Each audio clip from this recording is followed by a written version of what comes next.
Hi there, well I've just got back, as you may have noticed, from 4 days in the United States, a couple of them spent in New York, where we were campaigning for New Zealand's chance to get a place on the Security Council for 2015-16. The vote for that takes place in 2014, in October of this year. And what we're up against is trying to win a seat for the 10 seats which rotate every couple of years.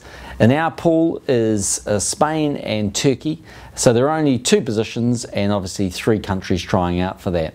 So we had, I think, a very successful couple of days. This is a campaign that's lasted 7 years and 2 successive governments.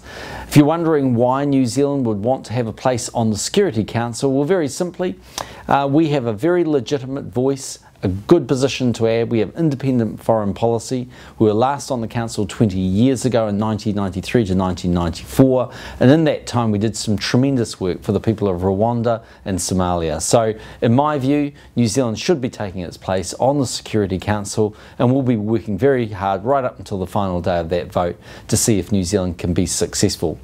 From there we went off to Washington. It's my view that sort of every 3 years it makes sense for the Prime Minister of New Zealand, whoever that might be, to go off to the White House. So we had the opportunity to see President Obama and to talk about some really important issues: a potential free trade agreement between New Zealand and the United States, along with 10 other countries, called the Trans-Pacific Partnership.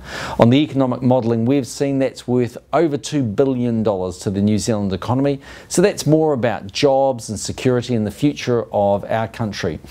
Along with that, we met a number of members of President Obama's cabinet. That included Secretary of State John Kerry, who's of course having to deal with the very challenging situation in Iraq at the moment. It was a meeting with Secretary Jack Lew, who runs the Treasury, and the Secretary of the Treasury in the United States, and of course Federal Reserve Bank Governor Janet Yellen.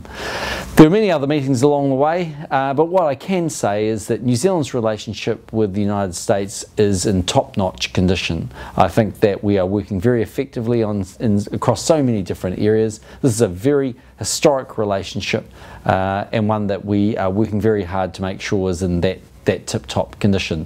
So a worthwhile 4 days in the United States. We're back in Parliament this week, and as we roll into the end of June, National will be having its national conference here in Wellington. We look forward to some important debate over that weekend period.